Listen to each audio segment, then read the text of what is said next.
Hello everyone. Right, we're going live, but I've this time attached it to my get a better picture. But before I do that, I've got to go over to our Facebook and tell everyone that we're live, so that some people might want to come watch. You just have to kind of bear with me while I do it. If anyone actually does come online or is watching on in the future. So let's go to our Facebook page.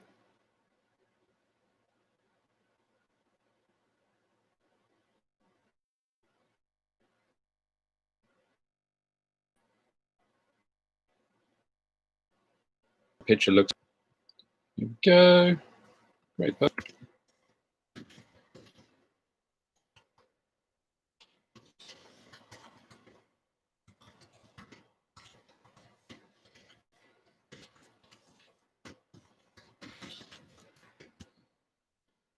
There we go. That's that done. Posting. Jobs are good in. All right, good morning, everyone. Coffee's on today. Sound like someone was trying to come in. They're not. Please let me know who's online and this picture quality and if it's good or bad or whatever. And I can crack on trying to build this car and get it done this, hopefully today, so that I can test it this week and get it bedded in. Ian must be online. Someone like that must be online. Johnny Roberts is normally online and critical at these moments. Come on. You can see you can all use the keyboard, right? Just let me know if it's working.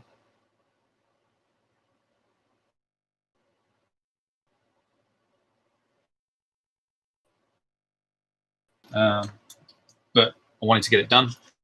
Try and get it done today. So here we go. We're going to crack on then, because I've got Ag F. We just put the rear arms together, if you remember. Rear arms in the gearbox. And now we're just going to chuck the roll bar on. I'll talk you all through it. You can just stare at my double chin there. So roll bar, here she is, 2.5, comes in the kit. It's what we kind of tend to use. So just chuck it in the slot that we've got for it.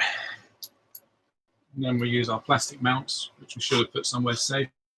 There's 1 and 2. Again, if they've got some burrs on them, some plastic burrs, just take a Stanley knife or a hobby knife, just trim them flush, because, well, first of all, sign of a good quality build is making sure everything's perfect. Get screwed. I'm just going to screw them in. So not really much to report. Right on in there. So did everyone have a good weekend racing? Did anyone go racing? Did some people not?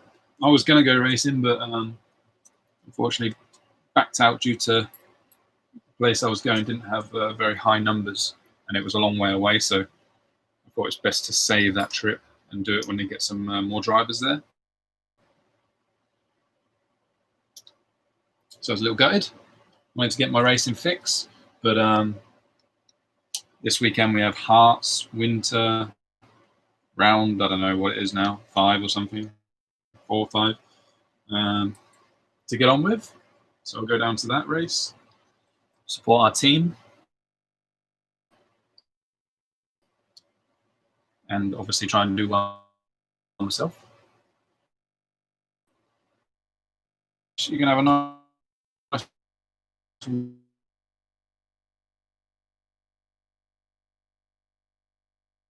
wind,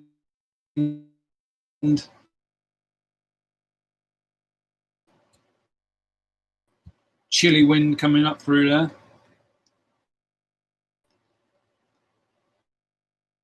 There's quite a few 10 scale races on this weekend, but I don't know what 8 scale races were going. Obviously South Coast, and I think Ledbury was on.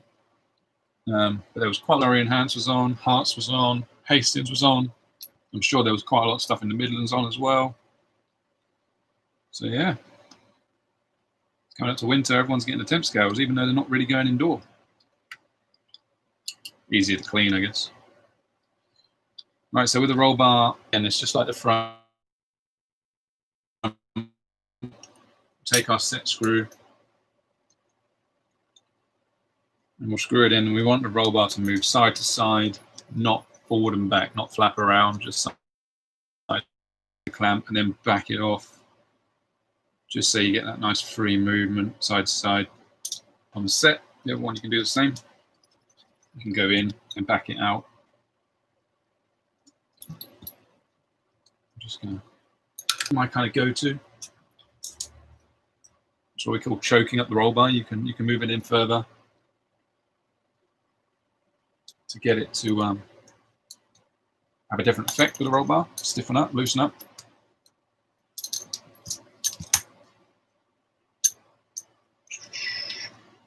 Spin them around because I had them around the wrong way. At this point, make sure your drive shaft's just in. It's not crucial, but you don't want it to be on the wrong side of the roll bar.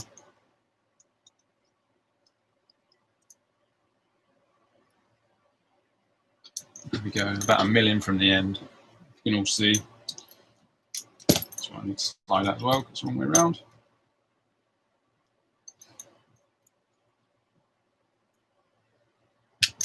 Wrong tool.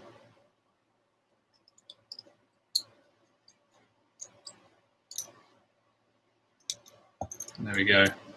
You might be able to see, but there's just a mil of roll bar showing out of the back side of the mount. That's my standard go-to roll bar choke. So push that over there. Here we go. We're on to wing mounts, towers. So here's our wing mount. Shock tower. You can have the shock tower rounded either way, but I like to be able to see the diamond cut edge. So I have the diamond cut edge facing forward with the wing mount on the back. I also go in the lowest setting on the wing mount to start with because I'm going to put the beta wing on. So we don't particularly need her up in the air because the beta wing is a big wing. We can do, I'll push the bottom two screws through and I'll line that up and push it through the bottom hole. Now what I don't use is the little nut mount. I don't use it. It's a good little idea, but sometimes the nuts will just spin in it and it will, you know, it's not really doing anything except for holding some nuts. So I honestly don't use it. I'd rather just put the nuts on the back side, screw it in, tighten them up.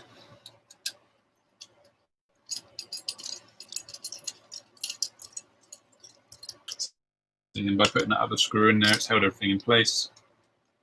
Now we can put that other screw nut on.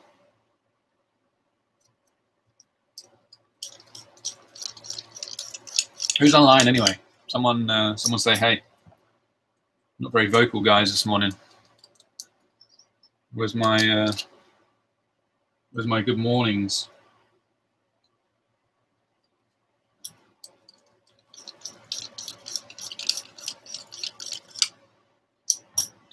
It's that one. And the last one's gonna go on there.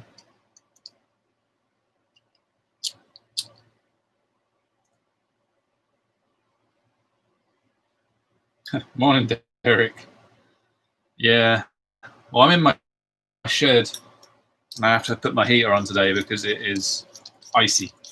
Icy cold. Icy cold. So there we go. One wing mount on. No nut guide. Just chucked her on there. So it wants us to put our shock standoffs on. I'm going to go one hole up from middle. That's my standard position. So one hole out from the middle hole. And literally just put the screw through, winding up. Standoff on. Seems like that's not the right screw because that's way too long. That'll be the one for the chassis brace.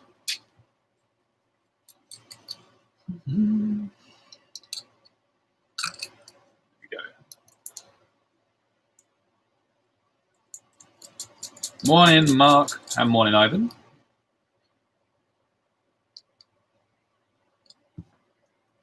Let me know, for those who raced, how you got on. Where you went, how you got on, which car you used.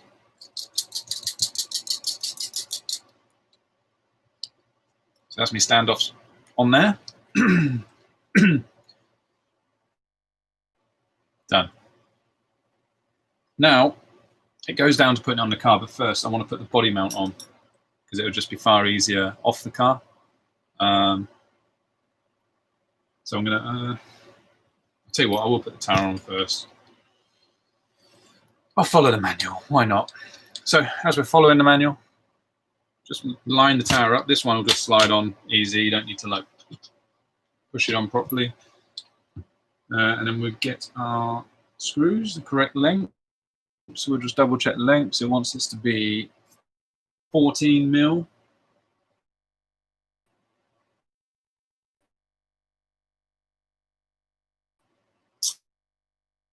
And there'll be 4 of them. 14 mil, 4, 2, 3, where's the 4th? So again, if you do want to make sure there's length for a screw, just take your camera, make sure you've got the right one. Now it's time to get my attache out again. Put her on there. On she goes. Remember, don't go all the way in. We want to finish it by hand.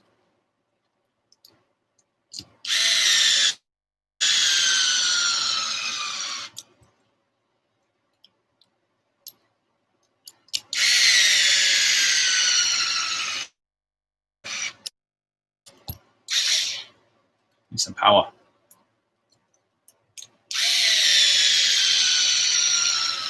There we go. Then we're going to finish by hand again. Start with one screw and work back to that screw. So that one's tight, move across. Tight. Third one. Tight.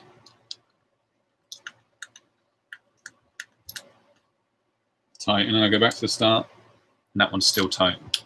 So that is good. Then it wants us to put on our body mount, which as standard is this plastic piece here. But I've got an option part for this. The 6 mic rear flexible body shell post. So it's an aluminium post, but then it's mounted with this rubber grommet, and they've kind of glued it in there.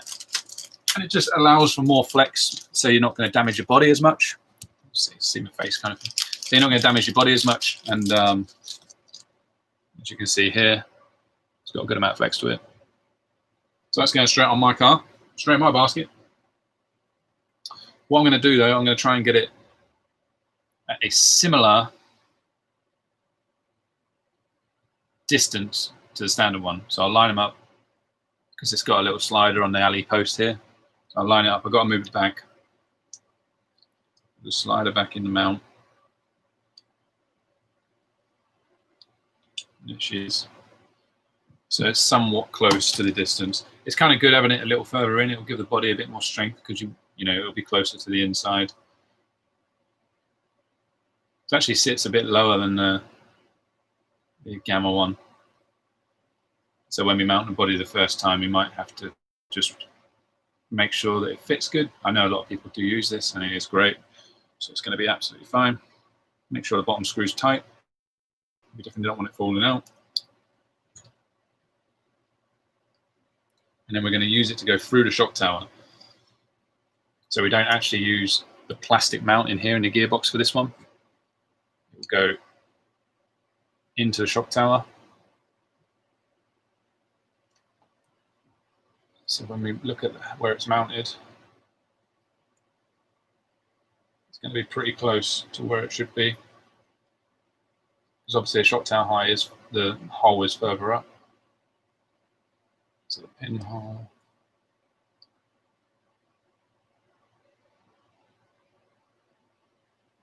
It's pretty high. I reckon we can spin this.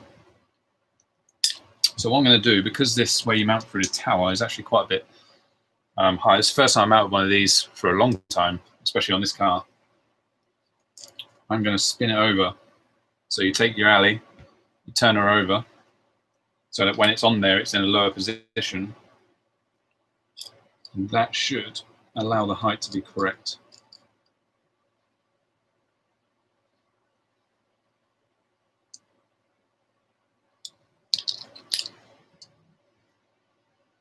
That's perfect. So when you get your body post, take the screw out, spin the mount over, and then when we screw it in, it's going to be at about the right height.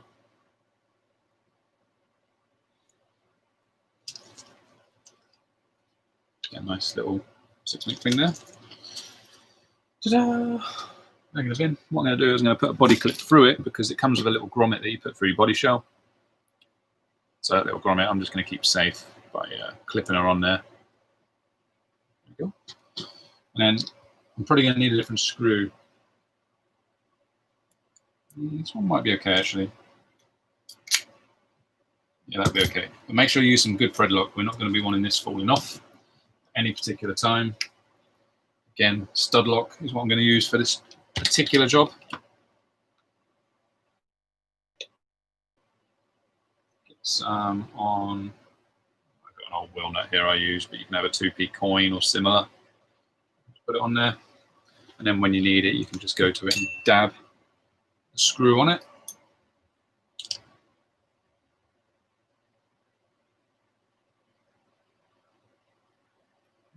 She's been dabbed.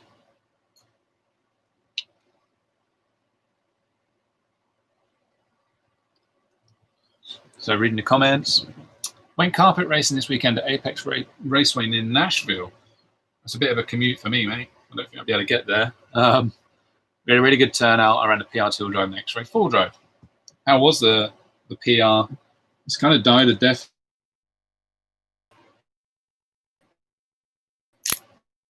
On the car. Nice black, looks cool.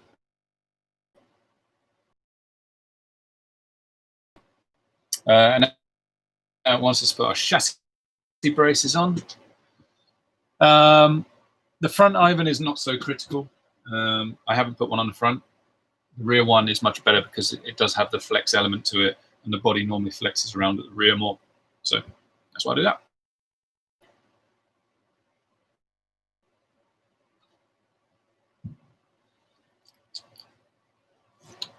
Right, chassis braces. With the chassis brace, I only use the long one. I actually remove the shorter one unless I'm going up to a track that I really need extra stiffness in the rear. But due to running stiffeners along the engine mount anyway, I don't feel like we need the short one in there for extra stiffness, so I just run the long one. So I'm going to put the short one over there for safekeeping. And it's something I will keep in my box because one day I know I'm going to need it. Then we use our long screw and we're going to go through. And then we just nut the other side. If you can, I mean, it'd be nice to put a spacer between the two so you can really clamp it up. You know, if you want to waste this, you could cut the end off it. Wondering if we've got a spacer in the kit we could use. Anything that's kind of left over. I mean, this sprue had a few plastic shims on. Might be worth chucking them on. Let's see if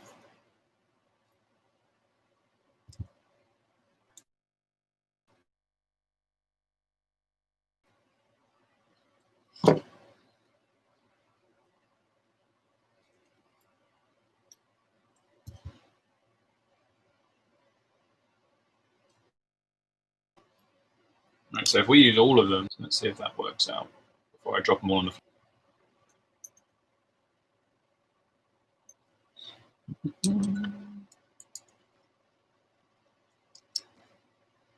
Yeah, it's going to be a pain if you want to remove it. It's going to be like 5 shims or 4 shims throwing themselves at you. Let me see what I did with my other car. Yeah, my other car I used 2 big spacers. They'll be from something else. I think they're actually from the front arms, the spacer in the front arm. All right, Kev. Yes, I've turned the body mount over. You must have signed on a smidge late. Smidge late for me working that out. It's the first one I've got on the car. So it was not looking right when it was up in the sky. So I spun her over.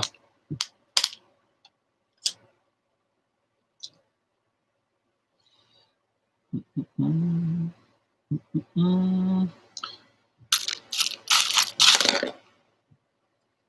we're looking for big spaces. I'm not really succeeding, if I'm honest.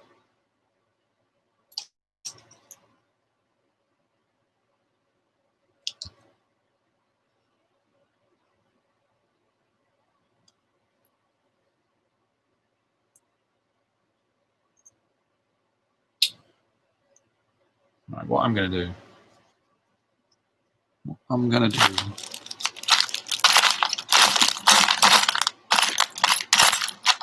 There's one that will do a good job. Do another one.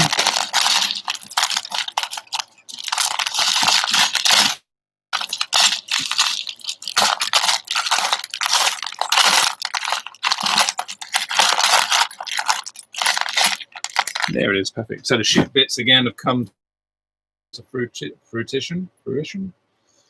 I found two spaces. I'll tell you the width of them both together.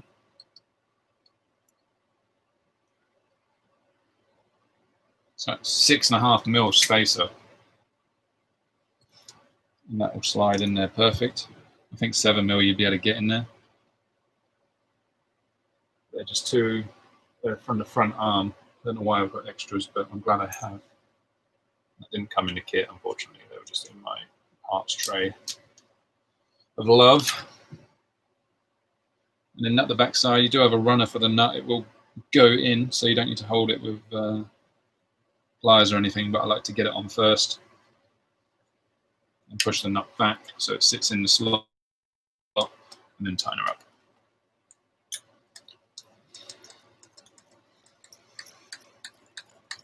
So a good pinch.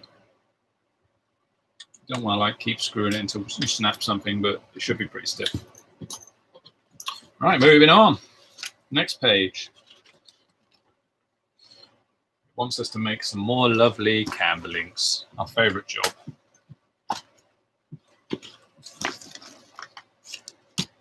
Our favorite job. So,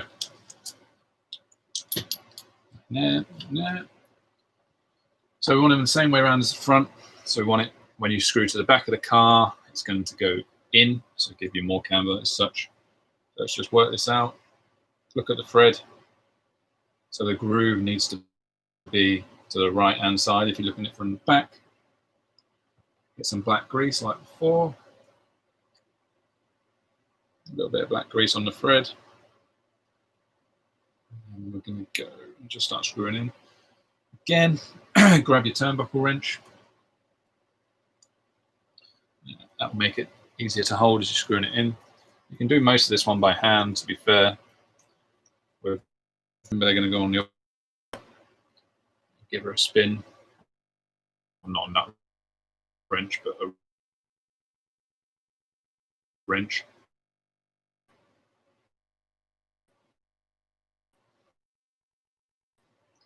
Make sure they're pretty even, thread side to side, and just make sure the holes are lined up.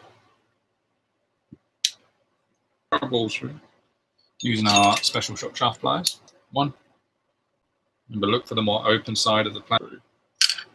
So I'm going to mount this one straight away because then I'll know which side it is because we set it out so that the screw obviously goes back, like we said. We're going to go in a long hole in the hub here. Get the right size screw. Should be this one, which it tells you is 18 mil. Push it in. Link on. Grab another nut. So at this point, if you do have a flange nut set, you could use a flange nut. We'll just give you a little bit more security that the ball, if it does pop off the plastic, would stay on. It wouldn't just fall off and ruin your run. And then we're going to move the inside here. What I'm going to do, I'm going to start. I'm normally a short camber link type of guy, but because this got to the cold, horrible conditions, I'm going to start with a long link because I know I'll be testing in loose conditions, and that should make the rear end a lot more easier, a lot more predictable. It might slide a little more and you'll get less foot on the gas, but it will make the rear end far more predictable. So I'm going to start with a long. I could end up going back to short again. And I'm going to put it in the middle.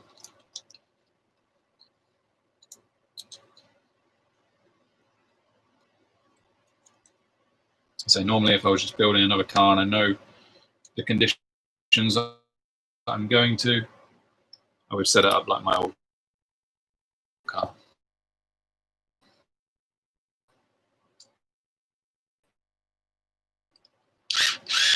Greetings, Luke Hobson from OptiFuel HQ. Right, so we'll do the other cam link. Again, black grease.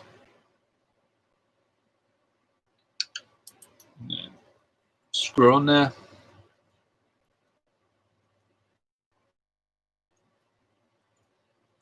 I don't think you'll be getting John to build you any cars, mate. John don't build his own cars.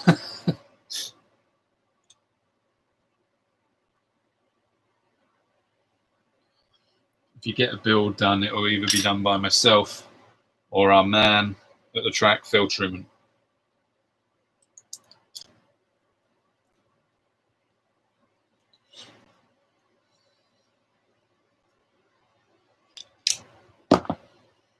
Ding, ding, ding. So again, make sure the thread is pretty even each side, there and there. Then you won't, when you're doing your turnbuckle up, it won't bottom out one end before the other. And we're going to push our balls through again. God, this is big innuendo bingo.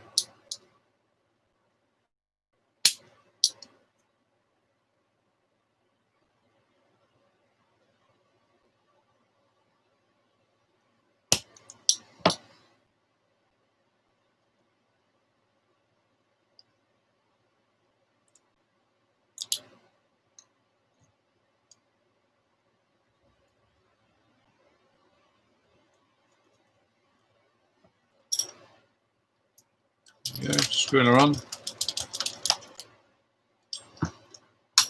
And then obviously we're going to run the LMR hub. I've only got one set. We've got new stock coming in, well, maybe today actually. So I'll be getting myself a fresh new pair of LMR rear hubs, which are very good. I don't say so myself. Quake, we've missed you this morning. How are you doing? Right, there we go. So that's a rear end built, free. Drivetrain's nice. Looks like she's pretty much ready to go on the car. I'm going to put her up there with the front end. Then we're going to turn the page. We're going to move on to a new bag. The G bag. G unit. Here she is. This is our center diff. And we do have a few, well, we have one option part for this in my current build. We'll talk it through. So once again, open the bag. Make sure you put everything neatly so you know where to grab it from. We do have a few bits left over from that bag, again, which we will use. Take everything out. So we've got brake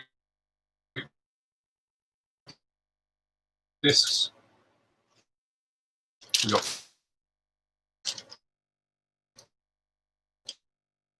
brake.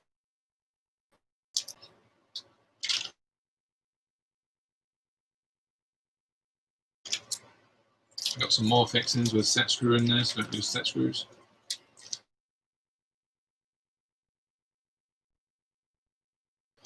And then at the bottom here we have the plastic parts.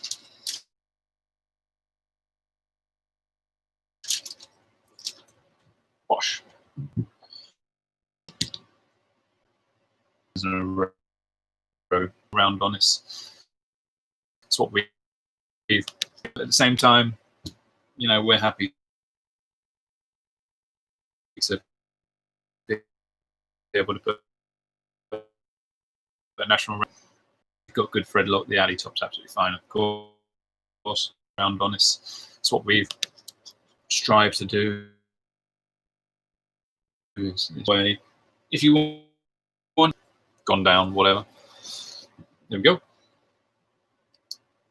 I'm just going to slide her in each. Then we're going to take our brake caliper excess oil or whatever. There we go. I was going to slide her in.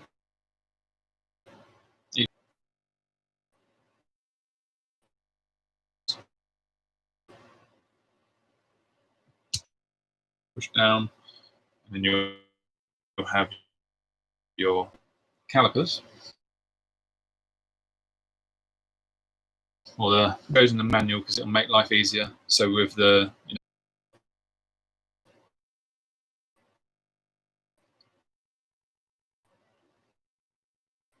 still nice and smooth.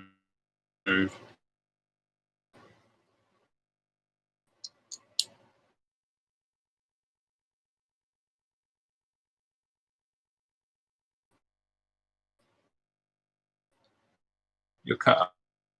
Oh, what do you mean?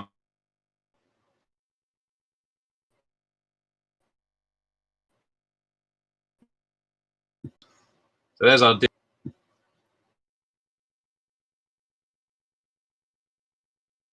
nice and free.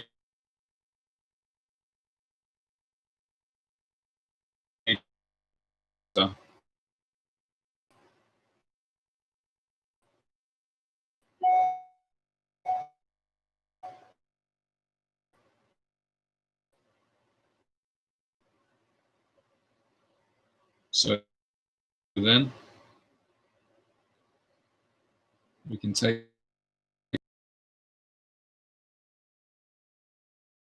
sides fine, which I'll do first.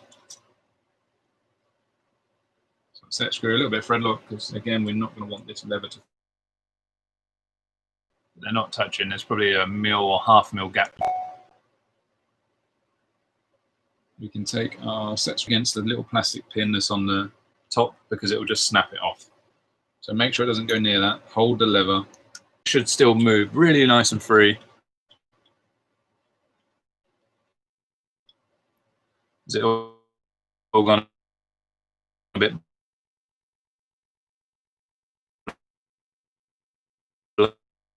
blurry? I apologize.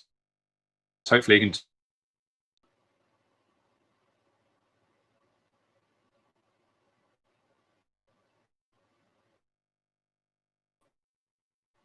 So what you have little springs. Put your other washer on. Now while it's made it like that, we're going to do the other side because they're going to go in together. And then your other washer clamped in position. Take his hatchie. Bish bash bosh. Right, so that's all in.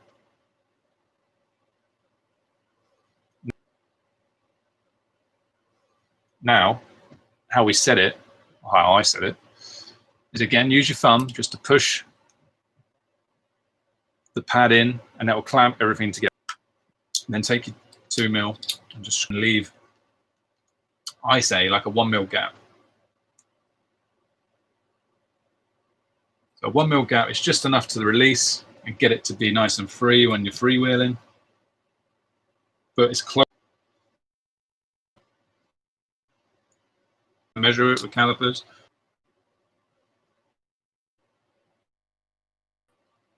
There we go, that's one side done. We'll do the other. Is it still being crap? If everyone lets me know if this is still G, 3G. Shoot something.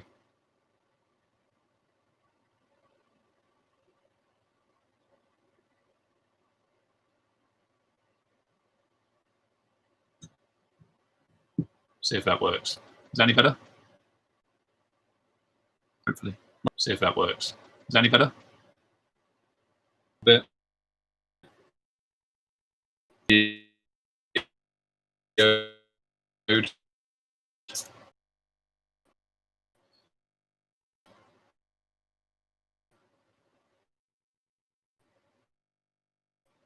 Into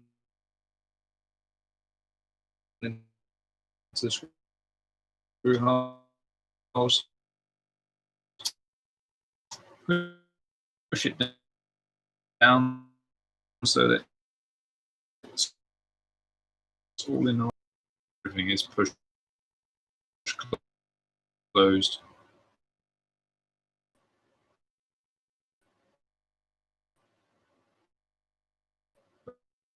Perfect. And then when you release, the spring will push it out and you'll have a nice free diff.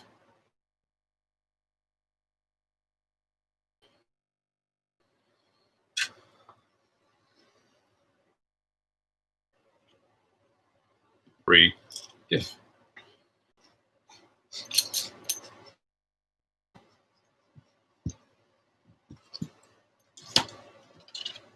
Hello everyone. Does it work?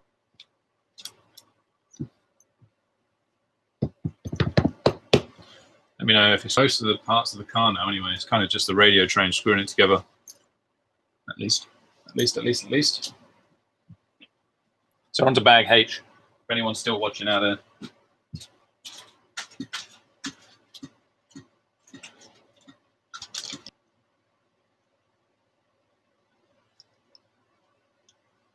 Just push the brake. There's no harm in it. No harm in it. Bits to the side.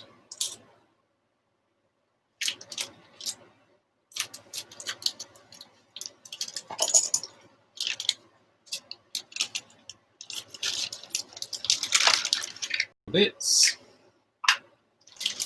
All the fixings. Which we will put in our tray because there's quite a few of them, especially little ones.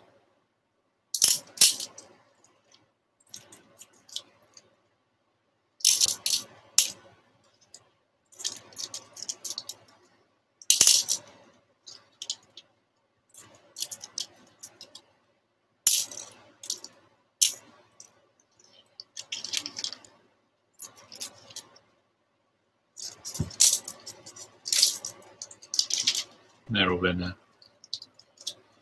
Is it any good, people? Is it any good? Or was it just a blur? Anyway, I'm going to crack on. So, radio box. First of all, it wants me to install a switch. I don't use a switch, so I'm not going to install a switch. But I do need to block the hole. What I normally have is just some nice foam tape.